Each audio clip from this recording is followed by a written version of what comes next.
Wow, that is light. Today I'm taking my brand new hill climb bike from this to this. And the best part is I've done it all for less than £1,000.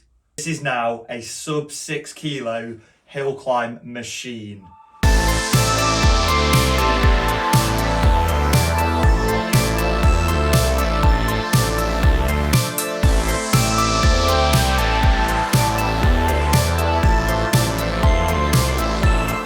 And let me show you how I did it, part by part, breaking down every single little weight saving I've made to this bike to get it down to that sub 6 kilo weight. Before I get started, let me know in the comments down below exactly what weight you think I have managed to get this bike to after I've finished all my upgrades. In its stock configuration, this bike was already an absolutely awesome bike to ride. And I took it up my local climb, the Cat and Fiddle, and it rode like nothing else. But it was 7.2 kilos, which, you know, isn't bad by any standards, but I know I can get this a lot lighter, and I'm a weight weenie hill climber, so, you know, anything with a 7 at the start of the weight is never going to be good enough for me. So I knew I needed to get it down under 6. So now I'm going to take you through all the intricate little upgrades I've made just to get that weight as low as I possibly can.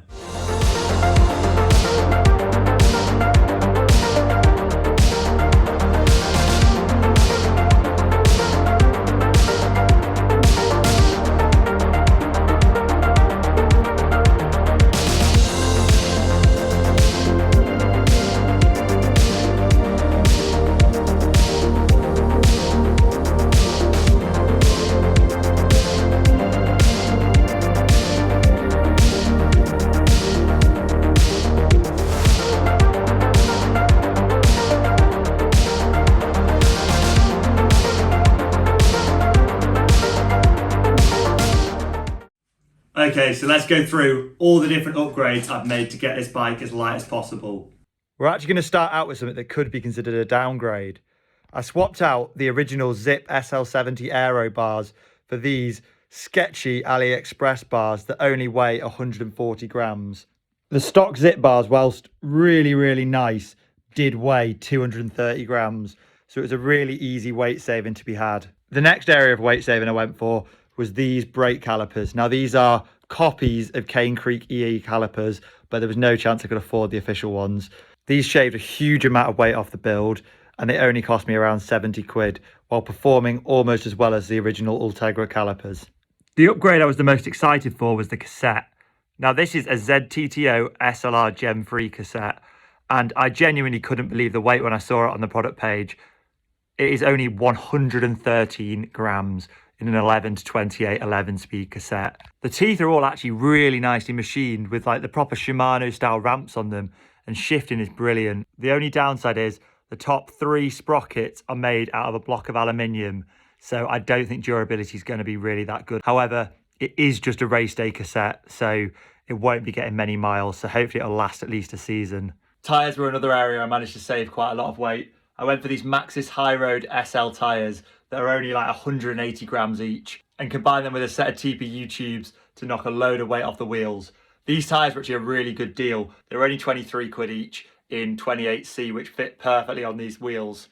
I swapped out the carbon physique saddle that this bike came with for this cheap no-name AliExpress saddle, which I actually even find more comfy due to its cutaway design. And actually there is still a decent amount of padding on it, despite it being such lightweight at just over 100 grams.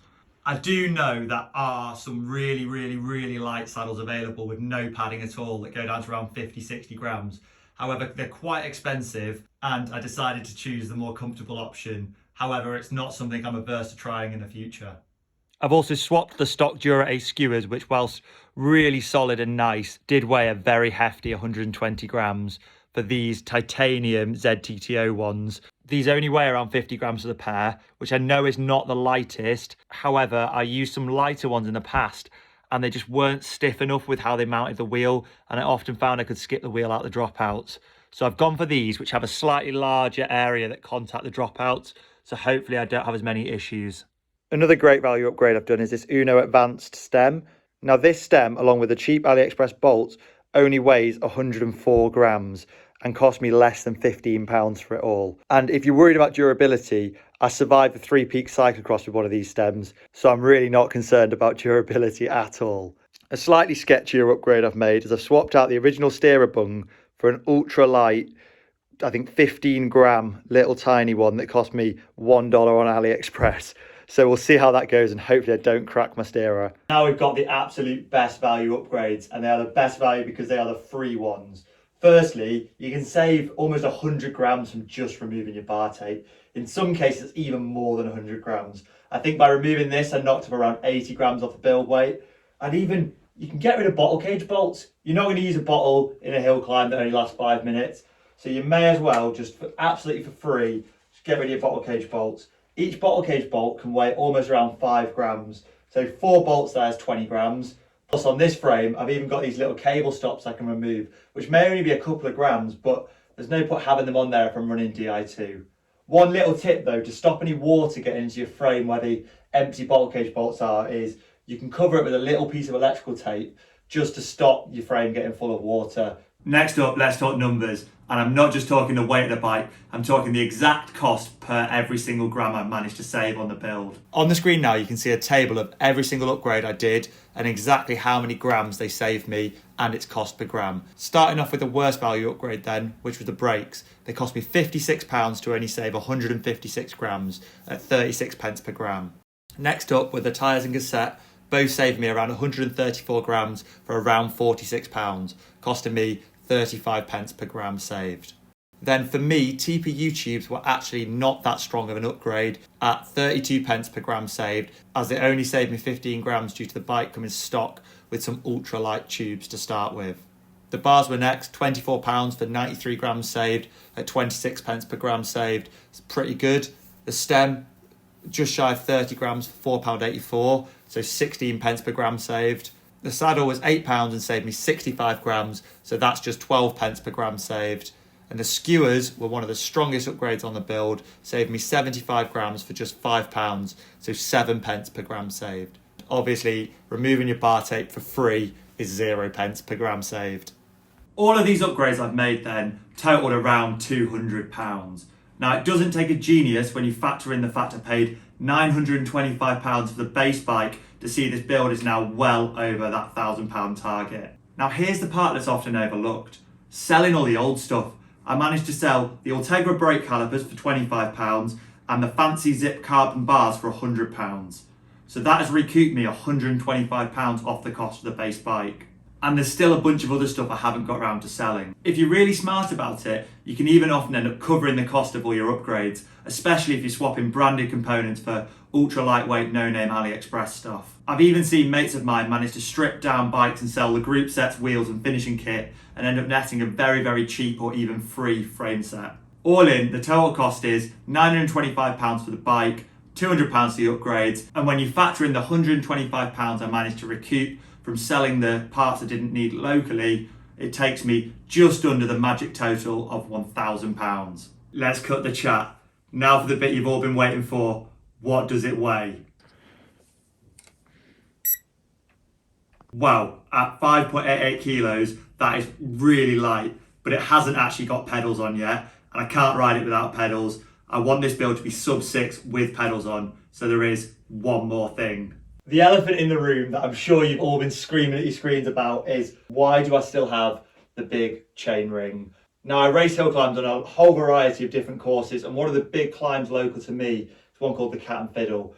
On that climb, there is a short downhill section, and really you do need a large gear to keep the power down up there. So I would like the option to be able to keep a double front. Now, I am going to remove this and swap it to a single 1x chain ring later in the video, but I want the option to easily be able to put the big ring back on for specific races throughout the year. So how I'm going to do that is I'm going to leave the front Di2 cable taped in a way that I can easily plug the front Met back in when I need it. And unfortunately, I am going to keep the stock Ultegra cranks. Whilst they're really not the lightest, it will make it the easiest possible just to throw the big ring back on and be able to run it 2x for certain races. I do anticipate though this knocking off at least an extra 250 grams off the build.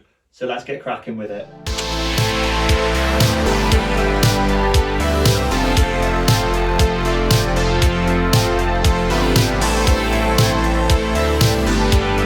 There we go, I've got the stock Shimano rings removed. Now to put on my aftermarket 1x ring.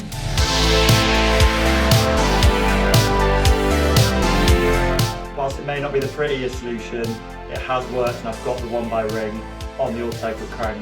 Now let's put it back on the bike.